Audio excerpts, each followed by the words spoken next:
years old. I'm 10 years out the ring. I've spent a little bit of time in jail and locked in my house. I have a lot going on, but it's okay to lose, but it's not okay to not try.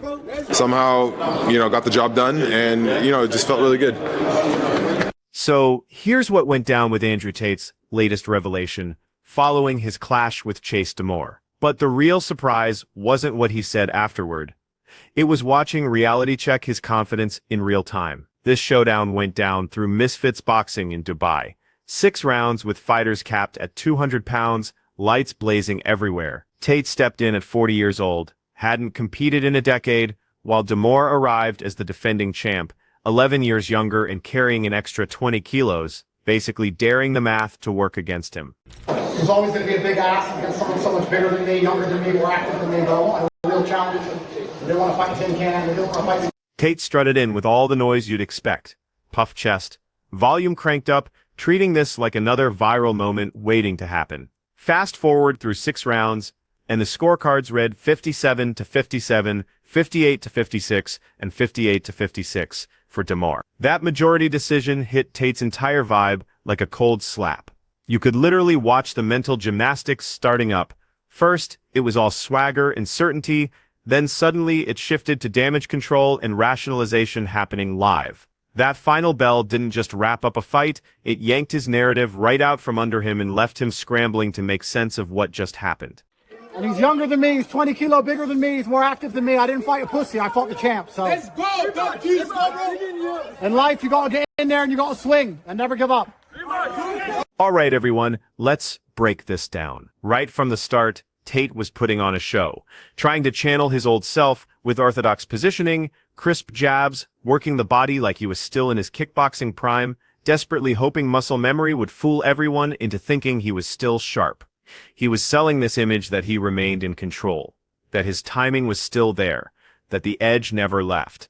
He even claimed later that he thought he won the opening 2 rounds, which honestly sounds about right, because wanting something to be true doesn't magically make it reality. D'Amore wasn't getting pulled into any theatrics, wasn't rushing anything, just staying patient with hand fighting, messing up Tate's rhythm, keeping his punch output low, basically letting Tate burn through energy like someone who forgot what 6 full rounds actually feel like after a decade on the sidelines.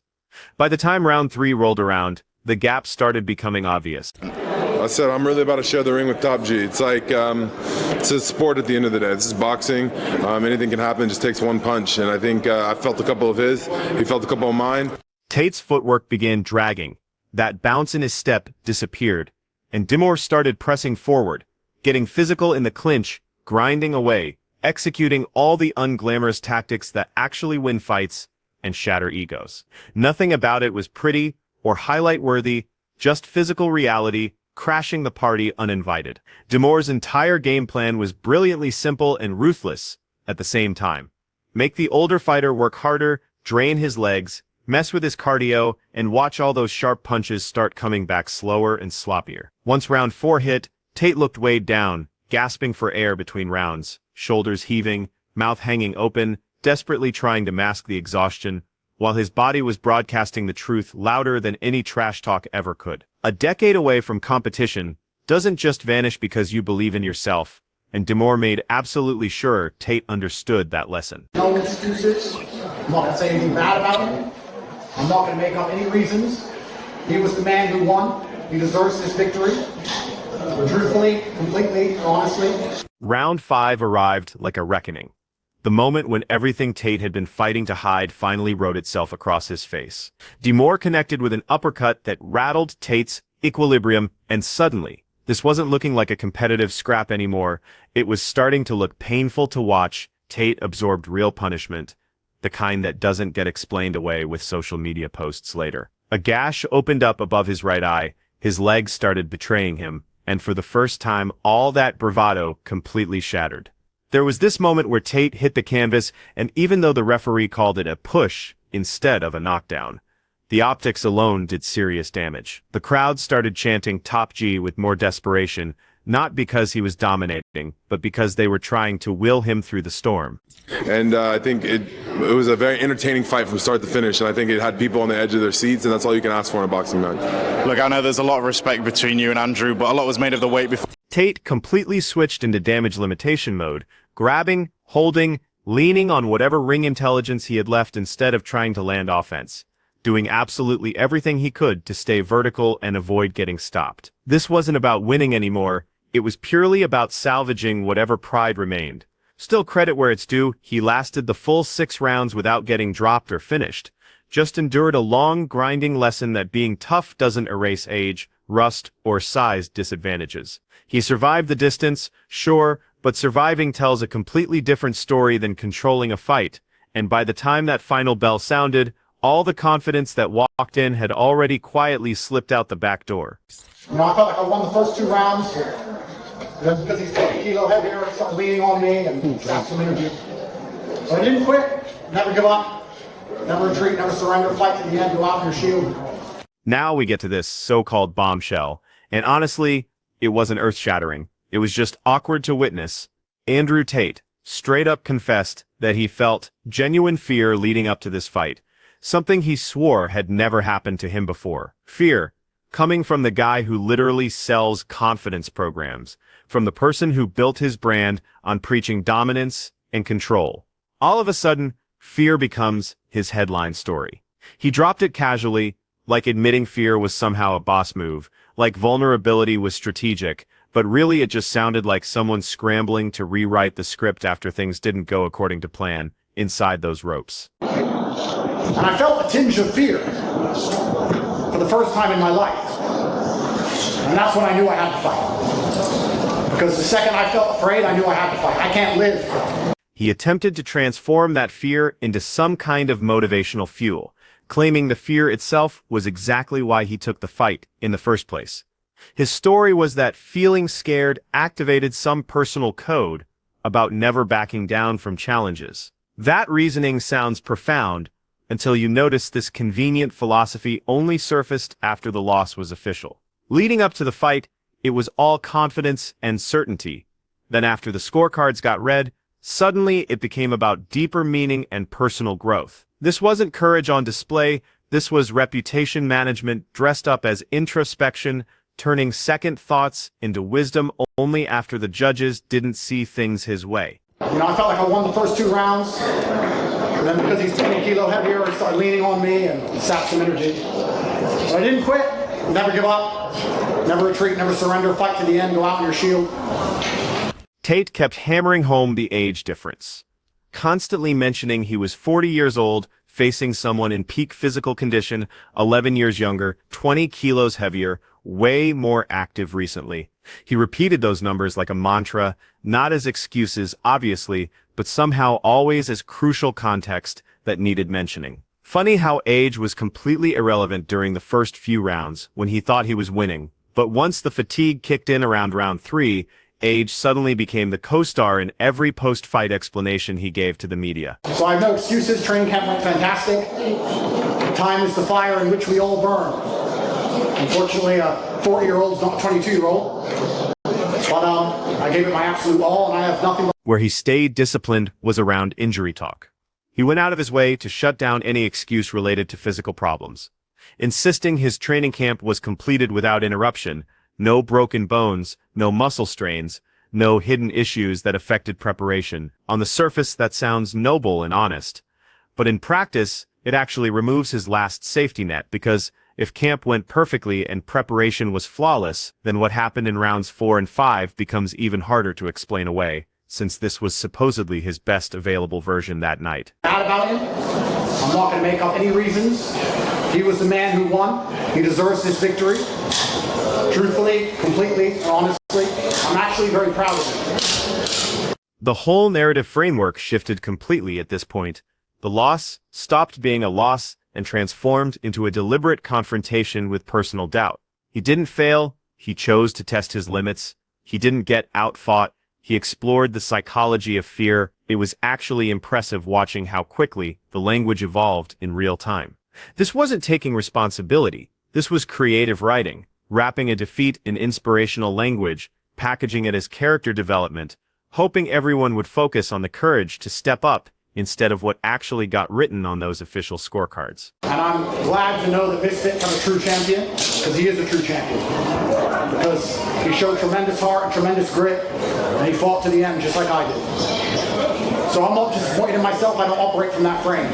The only way I would be disappointed in myself is if I was too scared to fight at all. Once the final bell rang, any hint of rivalry just evaporated instantly. Tate went out of his way to praise Chase Demore as the deserving winner and completely refused to question the judge's decision. On the surface, that looked respectful and classy, but it also slammed the door shut on any controversy or debate. No robbery accusations, no calls for investigation, just complete acceptance of the outcome. That acceptance was significant, because arguing the decision would have required energy he obviously didn't have left in the tank.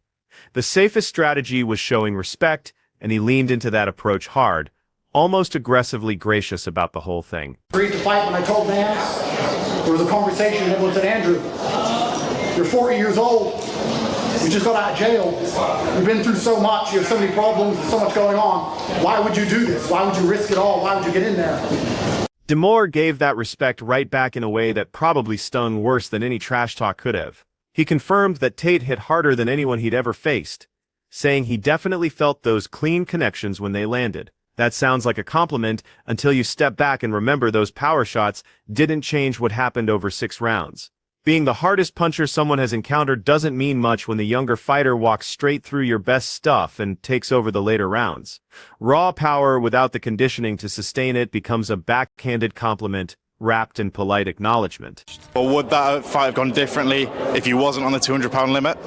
You know, it's a hard to say what ifs. Like, that wasn't the case. That wasn't the scenario. I don't want to discredit my opponent in any way. He showed up very tough. I showed up very tough. We fought it out. That's what it was. How are you going to celebrate the win? Questions about the weight limit popped up immediately afterward, and Demore crushed that speculation without any hesitation whatsoever.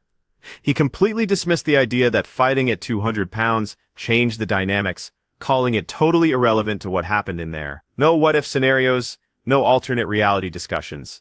Just 2 fighters who agreed to specific conditions and settled it over 6 rounds with a majority decision that didn't need any asterisks or explanations. So I have no excuses. Training camp went fantastic.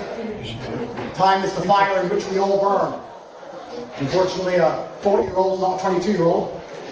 But I gave it my absolute all, and I have nothing but respect. When rematch possibilities got brought up, Tate shut it down right away, saying it would be disrespectful to even discuss so soon after the decision got announced. Again, his word choice was telling here, because calling it disrespectful sounds principled and honorable. But it also removes any sense of urgency or hunger to get back in there. There was no fire to run it back immediately, no burning desire to prove the result was wrong. Meanwhile, Demore was already looking ahead to his next opportunity, publicly calling out Tommy Fury as the fight he wanted to secure, already building momentum instead of sitting in reflection mode. I'm afraid to not try. So once again, absolute respect to Chase. Complete respect to Chase. No excuses. I'm not going to give you any bullshit about injuries or any of that crap. He got in there, he fought against the odds, and he beat me, and he deserves full credit. He's a true champion. What this entire fight actually exposed wasn't courage or philosophical depth, but serious ring rust that had built up over time.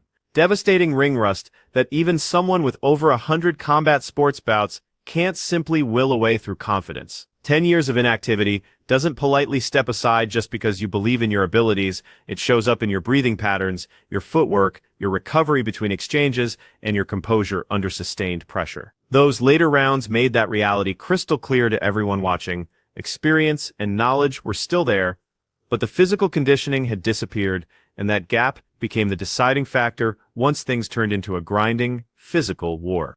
Seeds of doubt grow forward with an action. I don't operate that way. If Chase and I had to fight again tomorrow, I'd go tomorrow still with 100% belief in myself, even though I know he just beat me. That's who I am. So I don't, the second I knew that, I was worried about it, I knew I had to do it. And I'm not afraid to lose.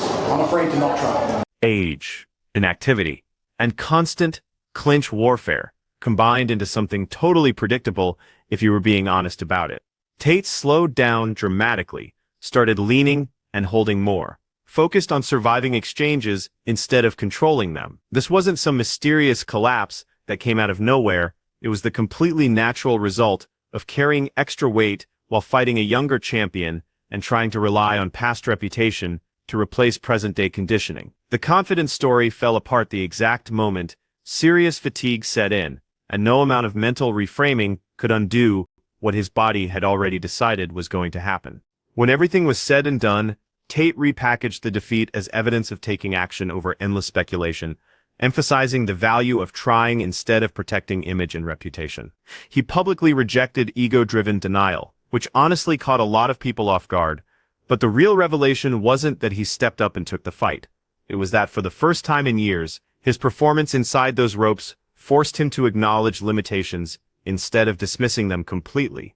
Not just because he lost, but because of how quickly all that trademark confidence transformed into philosophical reflection once reality started punching back with serious intent.